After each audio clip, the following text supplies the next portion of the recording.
Hello everyone, welcome back once again. In this video, I will tell you about how to find out tax liability of an SSC. जब आप अपने practical exam में income tax की return file करते हैं तो उसमें भी ये आपको जानना बहुत जरूरी है कि जो टैक्स लायबिलिटी आपने निकाली है, आपके क्वेश्चन में जो पर्सन दिया है उसकी जो निकाली है वो कैसे निकली है, आपको ये बात समझनी बहुत जरूरी है। ऑल्दो जो सॉफ्टवेयर यूज होता है वो टैक्स की कैलकुलेशन खुद ही कर लेता है और वो करेक्ट होती है अगर आपने सारा डेटा सही फिल किया है। So let's get started. What are the steps? Number one step is you need to write down the gross total income of the SSC.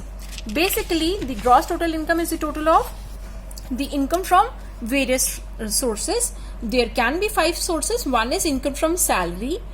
The other one is income from house property. Then the third one is income from profit and gains from business and profession. एक इंसान को अपने business से, अपने profession से कितना profit, कितना gain हुआ है, वो हमारा थर्ड सोर्स हो सकता है। फोर्थ सोर्स हो सकता है income from capital gain. Fifth source हो सकता है इनकम फ्रॉम अदर सोर्सेस। हो सकता है किसी एसएससी के लिए ये पांचों हेड्स उसके इनकम के सोर्सेस हो सकते हैं, और हो सकता है किसी के लिए कोई एक हेड मिसिंग हो, किसी के लिए 2 हेड मिसिंग हो, किसी के लिए 4 हेड मिसिंग हो, सिर्फ एक ही सोर्स ऑफ इनकम है। सपोज कोई पर्सन सैलरीड है, उसे सिर्फ सैलरी ही मिलती है, ना उसको कोई हाउसिंग प्रॉपर्टी इनकम आती है, रेंटल इनकम आती है, ना ही उसका कोई सेपरेट बिजनेस है, ना ही उसने किसी चीज से कैपिटल गेन कमाया है, और ना ही कोई शेयर मार्केट में इन्वेस्ट करता है, या उसको कोई लॉटरी निकली, ऐसा कुछ भी नहीं है, सिर्फ he is a salaried person. तो किसी के कितने भी सोर्सेज ऑफ इनकम हो सकते हैं।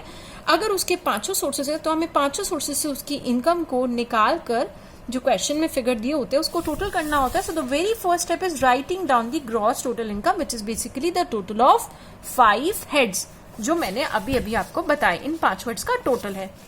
The next step is deducting any kind of investment, any kind of amount that he has invested, and if that investment is covered from section 80C to 80U. 80C to 80U के sections के तहत, income tax act के इन sections के तहत एक SSC को कुछ deductions मिल सकती हैं, जो कि अगर वो अवेल करना चाहता है ओल्ड टैक्स रिजीम के हिसाब से तो वो अवेल कर सकता है। इन डिडक्शंस के बारे में हम बहुत ज़्यादा डिटेल में आगे आने वाली वीडियोस में बात करेंगे।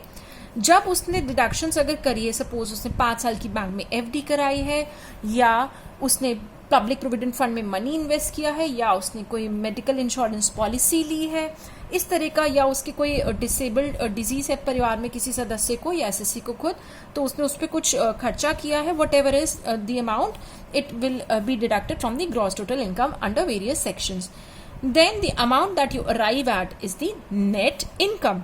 इस इनकम के अब हम 2 पार्ट करेंगे, अलग अलग मैन्युअली या माइंड में कर सकते हैं। एक पार्ट वो इनकम होगा जिन पे स्पेशल रेट ऑफ टैक्स लगता है, और बची हुई वो इनकम्स होंगी जिन पे नॉर्मल रेट ऑफ आपके स्लैब रेट के हिसाब से ही टैक्स लगता है। आपने इनकम के 2 हिस्से कर लिए। देन थर्ड स्टेप में आपको जो अभी अभी आपने 2 हिस्से करे हैं इनके ऊपर टैक्स निकालना है।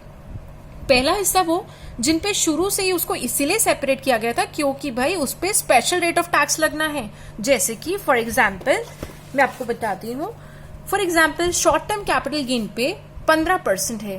These are the tax rate specified in the income tax act. ये स्लैब रेट के हिसाब से काम नहीं करता। STCG short term capital gain पे 15%, एलटीसीजी पे 20%, एलटीसीजी अगर 1 लाख से ज्यादा है तो 10%, डिविडेंड अगर किसी फॉरेन कंपनी ने रिसीव किया है, या किसी नॉन रेसिडेंट ने, या किसी नॉन कॉर्पोरेट एसएससी ने, तो 20%।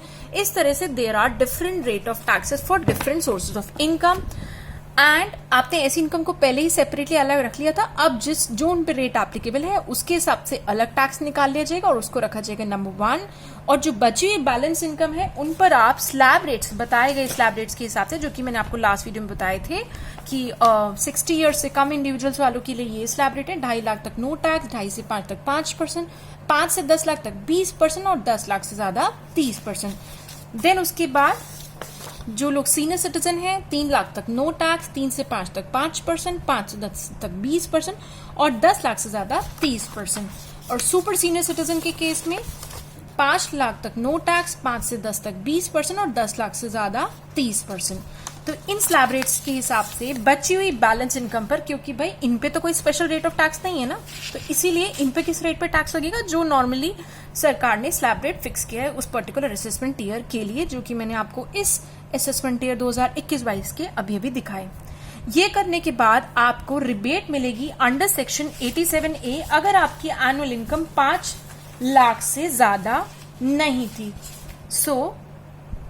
मैंने आपको लास्ट वीडियो में भी बताया था कि अगर एक रेसिडेंट इंडिविजुअल की इनकम 5 लाख से ज्यादा नहीं है तो सेक्शन 87A के तहत उसको रिबेट मिलती है, जो कि होगी या तो income tax on total income या 12,500 के बराबर की रिबेट मिलेगी। Rebate will be equal to either income tax जो आपने कैलकुलेट किया है या 12,500, इन दोनों में जो छोटा होगा। अगर टैक्स छोटा होता है, सपोज 10,000 आता है तो 10,000 की रिबेट मिलेगी। अगर टैक्स तो 13,000 आ रहा है बट 12,500 इज स्मॉलर देन 13,000, सो आपको 12,500 की छूट मिलेगी।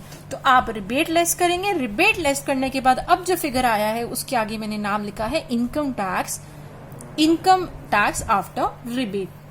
Now once you have calculated income tax after rebate, then after that you need to add surcharge as per the applicable rate। तो मैंने आपको बताया था कि surcharge जो होता है वो एक individual, Hindu undivided family, association of person, body of individual और आर्टिफिशियल जुडिशियल पर्सन के लिए अगर इनकम 50 लाख तक है तो नो सरचार्ज, 50 लाख से 1 करोड़ है तो 10% सरचार्ज, 1 करोड़ से 2 करोड़ है तो 15%, 2 करोड़ से 5 करोड़ है तो 25% और 5 करोड़ से ज्यादा है तो 37%, 37% सरचार्ज लगेगा। अगर हम बात करें partnership firm, cooperative society, local authority की, 1 करोड़ तक इनकम है तो नो सरचार्ज, 1 करोड़ से ज्यादा है तो 12% सरचार्ज।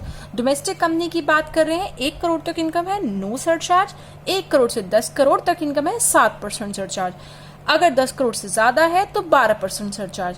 फॉरेन कंपनी की बात कर रहे हैं, अगर उसकी इनकम 1 करोड़ तक है तो नो सरचार्ज, 1 करोड़ से 10 करोड़ तक है तो 2%, 10 करोड़ से भी ज्यादा है तो 5%। तो डिपेंडिंग अपॉन द सिचुएशन, जो कि आपके लिए मेनली ये मैटर करता है, individual, HUF, association of person, mainly individual matter करता है, तो आपको सरचार्ज का एप्लीकेबल रेट वो 0 भी हो सकता है, 5, 2, 7, 10, 12, 15, 25, 37, ये अलग अलग रेट्स हैं अलग अलग सिचुएशन के हिसाब से, तो वो आपको यहाँ पे इनकम टैक्स में ऐड करने हैं। उसके बाद लगेगा 4% हेल्थ एंड एजुकेशन सेस, जो कि इस टोटल पर लगेगा health and education cess. Then उसके बाद अगर कोई इंटरेस्ट एप्लीकेबल है आपके केस में, कोई पेनल्टी इनकम टैक्स ऑफिसर आप पर लगा रहा है तो वो ऐड होगा। ये इंटरेस्ट कैसा हो सकता है, सपोज मेरी बैंक में एफडी है, बैंक वालों ने टीडीएस काटा बट वो सरकार के साथ डिपॉजिट कराना भूल गए, तो सरकार बैंक को नहीं बल्कि मुझे पेनलाइज करेगी, मेरे पे पेनल्टी लगेगी, मुझे मेरे पेंडिंग टैक्स का जो कि बैंक ने जमा नहीं कराया उसका इंटरेस्ट मुझे बियर करना पड़ेगा। इसी तरह से जो हमारा एम्प्लॉयर है, अगर एम्प्लॉयर ने काटा हुआ टीडीएस टाइम तक सरकार तक नहीं डिपॉजिट कराया तो उसका इंटरेस्ट मुझे बियर करना पड़ेगा। देन उसके बाद लेस करेंगे, अगर मैंने कोई पहले से टैक्सेस दे रखे, सपोज मुझे पता है कि अगर मेरा बैंक बैलेंस बहुत ज्यादा है, मैं बहुत ज्यादा हायर टैक्स रेट स्लैब में फॉल करूंगी, तो सरकार के नॉर्म्स के रूल्स के हिसाब से मुझे एडवांस टैक्स भी जमा करना होता है, जिसकी तारीख समय समय के अनुसार बताई जाती है, बदलती भी रहती है, तो एडवांस टैक्स डिपॉजिट कराना जरूरी है। अगर मैंने कराया है तो वो लेस होगा, और अगर मैंने कोई अपने आप को सेल्फ एसेस किया है, कोई टैक्स दिया था, दे चुकी हूँ, वो भी मैं लेस करूंगी। देन पता चलेगा फाइनली अब मुझे कितना टैक्स देना बाकी है, what is the amount of the tax payable. That's it for this video. Do watch out my next video in which I will be telling you about important theoretical question. It is a short question that will come in exam. It is the case, what are the different situations when the income earned in a particular year is assessed in that year itself. So do watch out that video also. Thanks for watching. Stay connected. Bye bye for now.